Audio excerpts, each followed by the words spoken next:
Good morning student, this is our second part for the chapter government budget. और हमने last जो video अपना खत्म किया था वो कंपोनेंट्स पे किया था, तो हमें इसी स्लाइड से हम स्टार्ट कर रहे हैं दोबारा से। हमने ऑब्जेक्टिव्स पढ़ लिए हैं। कंपोनेंट्स ऑफ बजट में पहला कंपोनेंट क्या लिखा है? दो हैं ब्रॉडली क्लासीफाई करें तो there are two broadly classify, you can categorise. There are two components, budget receipts, budget expenditure. तो अब तो समझ में आ गया। हमने तो फर्स्ट वीडियो में बात करी थी सरकार की इनकम और सरकार के खर्चे। जो बजट रिसीट्स होती हैं वो टोटल रिसीट्स भी कहलाती हैं, बजट एक्सपेंडिचर को टोटल एक्सपेंडिचर भी कहते हैं, क्योंकि आगे जाके ये फिर से क्लासिफाई होंगे। एक बार देखो इनकी डेफिनेशन में क्या लिखा है बजट रिसीट्स में। एस्टिमेटेड रिसीट्स यानी estimated income of the government from various sources. कहाँ से इनकम होती है? टैक्स से, नॉन टैक्स से, बोरोइंग से, डिसइन्वेस्टमेंट से। अभी मैं इन टर्म्स में नहीं पढ़ रहा हूँ क्योंकि हम डिटेल में आगे देखेंगे। अभी तो कम से कम for the first time you are going through these terms, you are getting these terms, you are hearing, reading, कुछ भी बोलें, अभी पहली बार ये टर्म्स से आए। टैक्स से तो आप सब जानकारी है, आपको टैक्स तो समझते हो, सरकार की इनकम होती है जो टैक्स। नॉन टैक्स नहीं सुना कभी, बोरोइंग्स भी सुन रखा होगा लेकिन डिटेल नहीं पता है। डिसइन्वेस्टमेंट का भी आइडिया है क्या? तो देखेंगे हम आगे। बजट एक्सपेंडिचर तो समझ में आ गया। बजट रिसीट्स मतलब ये कुछ एग्जाम्पल लिखे हैं मैंने जहाँ से इनकम होती है सरकार की। और खर्चे कहाँ करते हैं? एस्टिमेटेड है, देख लो, ये एक्चुअल नहीं है, पहली बात ये ध्यान रखना। Estimated expenditure by the government, कहाँ पर खर्चे किए जाएंगे। तो फर्स्ट क्या है? Salaries of government employees, pension again government employees, interest subsidy, interest. अब इंटरेस्ट क्या है? क्योंकि लोन ले रखा है उसके इंटरेस्ट की बात हो रही है यहाँ पर। सरकार ने लोन ले रखा है, बोरोइंग्स जो ऊपर आया था, तो उसके इंटरेस्ट जो है वो भी खर्चा तो है ही। इंटरेस्ट, सब्सिडीज वो सरकार का खर्चा है। रीपेमेंट ऑफ लोन्स, लोन लिया था तो उसका रीपेमेंट करना ही हो तो इंटरेस्ट के साथ इवन वापस करना है, तो वो भी खर्चा होता है। और एक्सपेंडिचर ऑन परचेजिंग लैंड, अगर सरकार ने कोई जैसे एसेट बनाया अपना, construction of roads asset, bridges asset, तो इस तरह के खर्चे सरकार करती है जो बजट एक्सपेंडिचर कहलाता है। तो दोबारा से एक बार देख लें और याद रखने की कोशिश करें।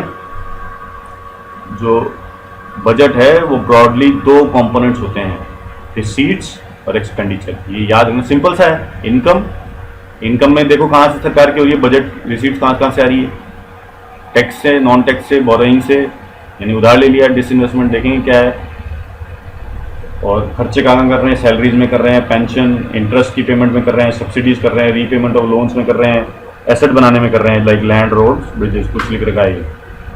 अभी आ गया दोबारा से ये जो मैंने दो ब्रॉड कंपोनेंट्स बोले थे, अभी फिर से वो क्लासीफाई हो गए। आगे कैटेगरी उनकी दो और आगे आ गई दोनों में।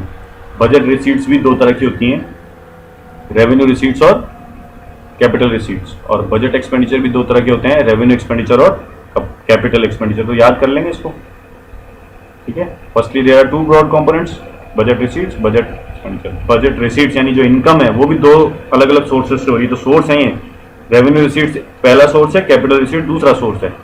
इसी तरह सरकार के खर्चे, बजट एक्सपेंडिचर यानी टोटल एक्सपेंडिचर, वो भी दो अलग अलग हम बोलेंगे कंपोनेंट्स हैं। रेवेन्यू एक्सपेंडिचर अलग है, ये अलग कंपोनेंट्स हैं जिन पे खर्चे किए जाते हैं। कैपिटल एक्सपेंडिचर अलग है, ये अलग कंपोनेंट है जिन पे खर्चे किए जाते हैं। अभी डिटेल में देखेंगे। कंपोनेंट्स ऑफ बजट क्या लिखा है? बजट रिसीट्स ये तो पहला कंपोनेंट था। ये तो अभी डेफिनेशन हम पहले भी पढ़ चुके हैं, एक बार रिवाइज कर रहे हैं। एस्टिमेटेड रिसीट्स या estimated income of the government, हाँ ये पहली बार आ गया। अब रेवेन्यू रिसीट्स, रेवेन्यू रिसीट देखो डेफिनेशन क्या लिखी है। दोज मनी रिसीट्स विच, अब देखो अंडरलाइन क्या कर रखा है, does not create a liability और नॉट रिड्यूस एनी एसेट। दोबारा से दो कीवर्ड को रेड भी कर रखा है जो आए हैं और जो सबसे इंपॉर्टेंट इस डेफिनेशन के लिए, लायबिलिटी और एसेट्स। ये चार डेफिनेशन आएंगी क्योंकि चार कंपोनेंट्स हैं। देखो चार कैसे हैं? बजट रिसीट्स की दो, फिर बजट एक्सपेंडिचर, तो चार डेफिनेशंस आएंगी। उनमें ये दो टर्म्स बार बार आएंगी, लायबिलिटी और एसेट्स। उसको सीखने की कोशिश करेंगे अभी हम। पहले वाले में तो ये सीखा, देखो ऐसे समझो कि आप इंडिविजुअली समझो, ये तो सरकार की हो रही है। आप एज एन इंडिविजुअल देखेंगे कि आपकी इनकम अब आप ऐसे सोचो, एक इंडिविजुअल की इनकम कैसे होती है।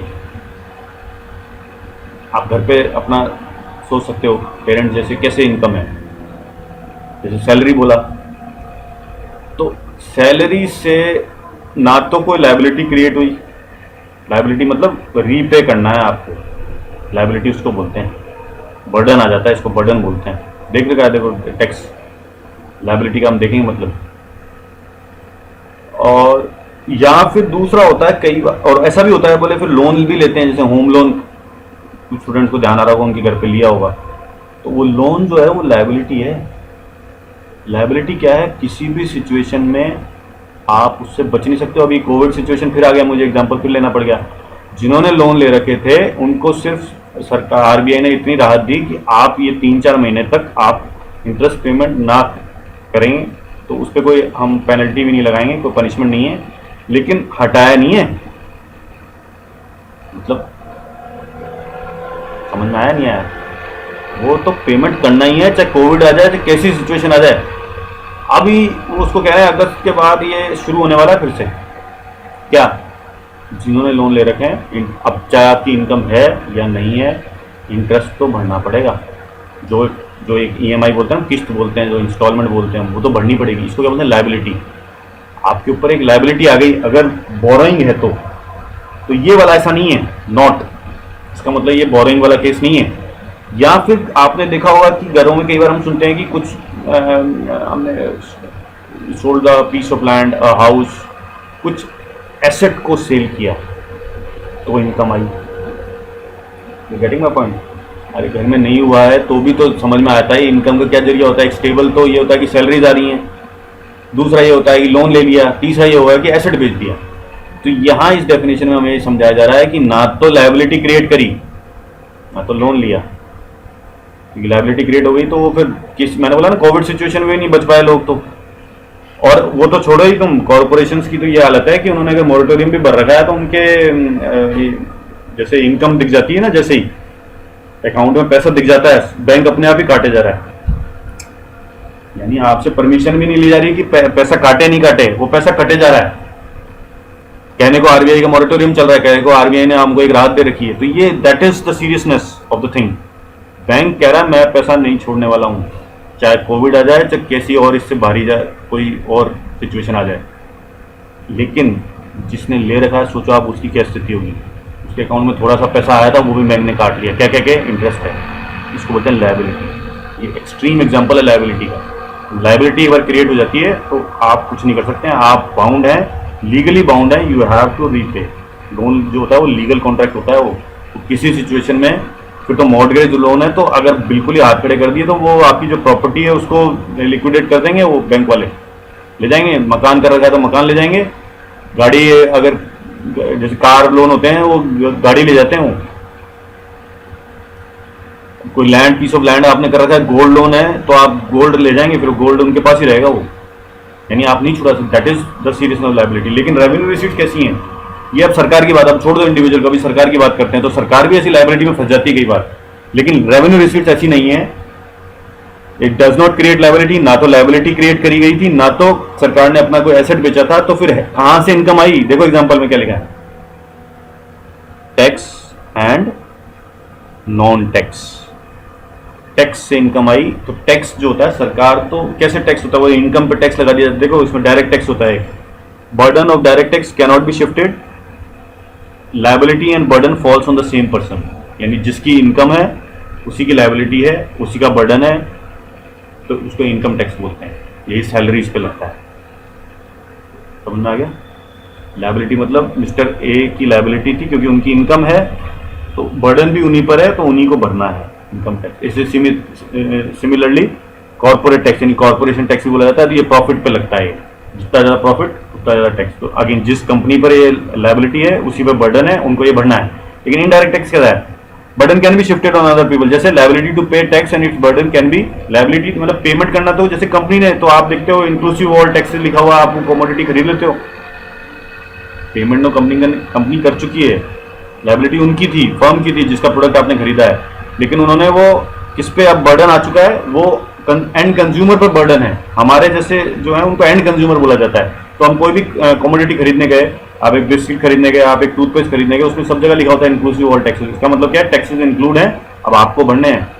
अब बर्डन किस पर आ गया, एंड कंज्यूमर पर आ गया। इसका एग्जांपल देखो क्या लिख रखे हैं, गुड्स एंड सर्विस टैक्स एक इनडायरेक्ट टैक्स होता है जिसने बाकी सब टैक्सेस हटा दिए हैं, फिर भी नाम के लिए हमको लिखना पड़ता है। सेल्स टैक्स हो गए, एक्साइज ड्यूटी यानी प्रोडक्शन पे होती है, कस्टम ड्यूटी यानी इंपोर्ट्स पे होती है, तो यानी इंटरनेशनल ट्रेड पे कस्टम ड्यूटीज लगती हैं। एक्साइज ये डोमेस्टिक प्रोडक्शन पे लगती है, सेल्स टैक्स सेल्स पे लगती है। तो इन सबको हटा के अब ये जीएसटी आई गया है, वन टैक्स वन कंट्री इसको बोला जाता है, वन टैक्स वन नेशन। तो इनडायरेक्ट टैक्स तो समझ में आ गया हमारे को थोड़ा बहुत। तो टैक्स का मतलब क्या होता है, तो सरकार के रिजर्व में चला गया ना, कहाँ लायबिलिटी क्रिएट हुई, कहाँ एसेट बेचा। ये तो एक रेवेन्यू है जो आपको एज ए, हम बात करेंगे कि one of the part of the economy आपको पेमेंट करना है, आपको टैक्स से नहीं बच सकते हैं। इनकम है तो इनकम टैक्स भरना पड़ेगा, आपकी एंटरप्राइज है तो कॉर्पोरेशन टैक्स भरना पड़ेगा, यहाँ गुड्स परचेज कर रहे हैं, सर्विसेज परचेज कर रहे हैं तो जीएसटी भरना पड़ेगा। लेकिन इससे सरकार पे कोई लायबिलिटी क्रिएट नहीं, इनकम आ गई। लेकिन सिमिलरली नॉन टैक्स, जैसे सरकार कई सारे सर्विसेज पे फीस लगाती है, ठीक है, लाइसेंस और परमिट की पेमेंट करनी होती है, मतलब कई ऐसी होती हैं, सेक्टर्स होते हैं जिसमें लाइसेंस देना पड़ता है, तो यू हैव टू पे द फी, वो लाइसेंस या परमिट की पेमेंट करनी पड़ेगी आप, ठीक है ना। जैसे फीस, ऐसे आप लाइसेंस बनाने गए, सपोज करें आप एक टू व्हीलर का लाइसेंस बनाएंगे तो पेमेंट करना पड़ता है ना, उसको फीस बोलते हैं उनकी। उसके बाद फाइन्स एंड पेनल्टीज लगते हैं जिसको चालान बोलते हैं हम हिंदी में। गिफ्ट्स एंड ग्रांट्स, कहीं से आप किसी देश ने हेल्प कर दी। और इंटरेस्ट मतलब सरकार ने, ये है सरकार की इनकम की बात हो रही, सरकार ने लोन दे रखा था, उसके बदले में उसको इंटरेस्ट की इनकम हो रही है, समझ में आ गया ना।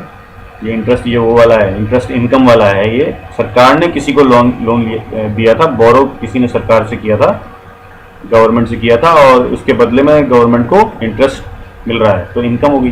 तो इससे भी कौन सा लायबिलिटी क्रिएट हुई है, या एसेट रिड्यूस हुआ है। तो ये दो टर्म याद रखनी है। अभी देखो दूसरा बिल्कुल उल्टा चलेगा, अभी कैपिटल रिसीट्स, इसमें लायबिलिटी क्रिएट हो गई है, और यहाँ फिर एसेट का रिडक्शन, दोनों में से कोई एक होना चाहिए, इधर भी ऐसा ही, दोनों में से कोई एक। क्या किया है, लायबिलिटी कैसे क्रिएट हो गई, बोरोइंग से इनकम हुई है। देखो फर्स्ट पॉइंट, इसका एग्जांपल है borrowings. Government can borrow from, RBI से कर सकते हैं, इंटरनेशनल मॉनेटरी फंड यानी बाहर की एजेंसी से कर सकते हैं, इंटरनेशनल या जनरल पब्लिक से भी कर सकते हैं। इन बोरो कराया तो उसको रीपेमेंट भी करना पड़ेगा, इंटरेस्ट भी भरना पड़ेगा, तो इसको लायबिलिटी बोलते हैं, क्रिएट करना। या फिर दूसरी बात हो गया reduction in asset, recovery of loans.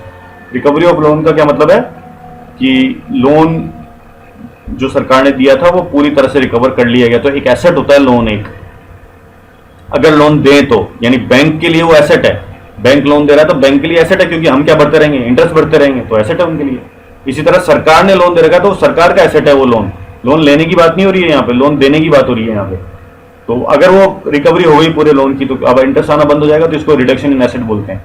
इसी तरह डिसइन्वेस्टमेंट भी रिडक्शन इन एसेट है। इसका मतलब है selling of shares of public sector units to private sector. तो रिडक्शन इन एसेट हो गया ना, उससे आप क्या होता है कि जो पब्लिक सेक्टर यूनिट्स हैं, ऐसी कोई कंपनीज हैं, ऐसी फर्म्स हैं जो उनका जो प्रॉफिट होता है वो सरकार की तरफ जाता है, लेकिन अगर आप उसके शेयर्स बेच दोगे तो अभी तो प्रॉफिट भी शेयर करना पड़ेगा ना। तो डिसइन्वेस्टमेंट क्या हुआ, आपका एसेट का रिडक्शन होता है।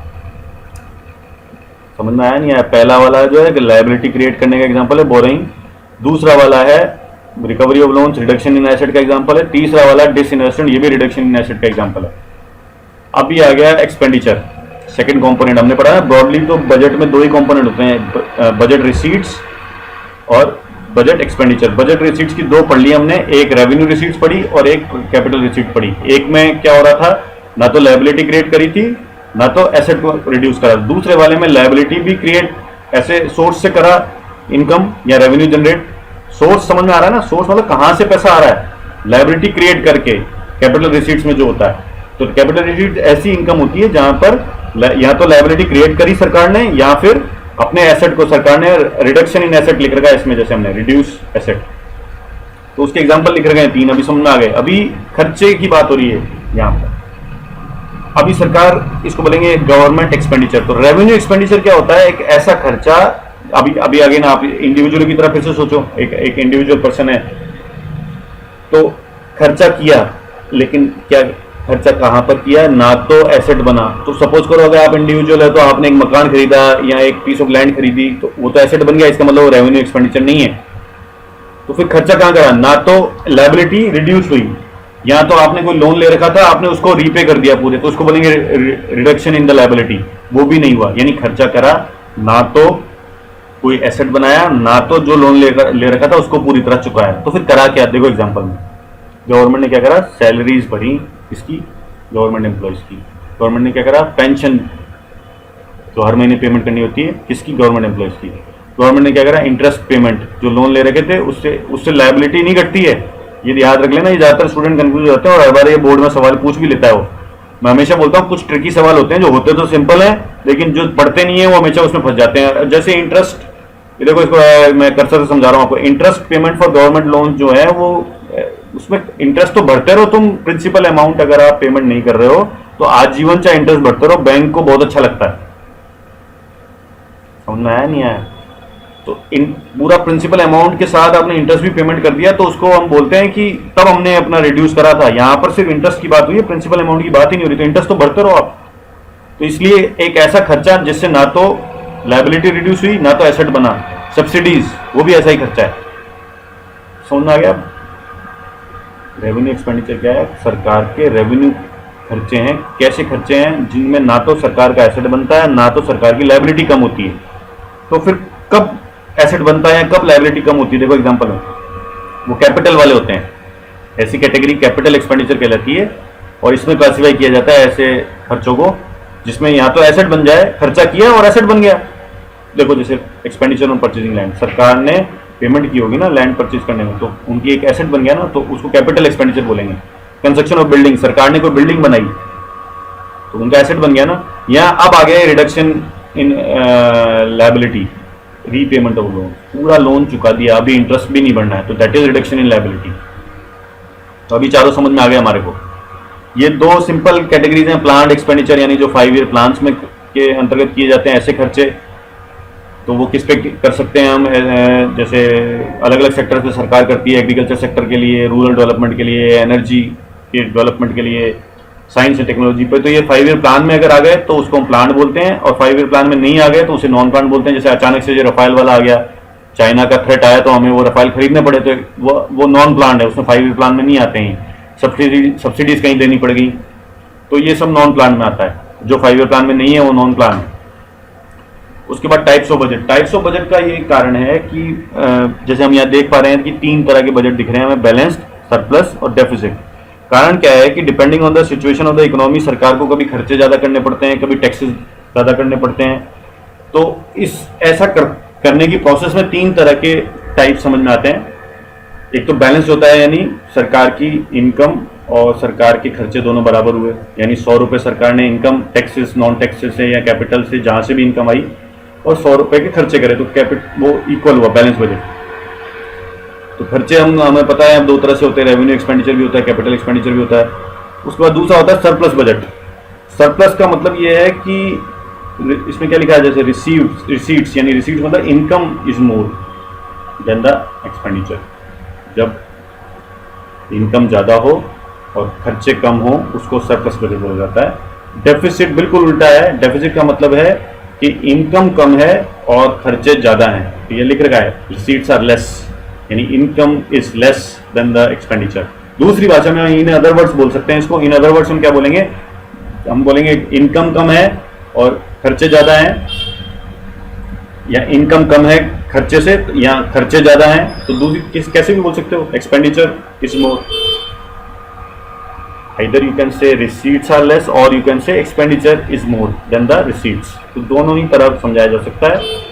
अब आ गया बजट डेफिसिट। तो ये तीसरा कंपोनेंट है, इसको हम अपने तीसरे वीडियो में देखेंगे। तो we'll start off with this particular slide in our third video or third part for this particular chapter.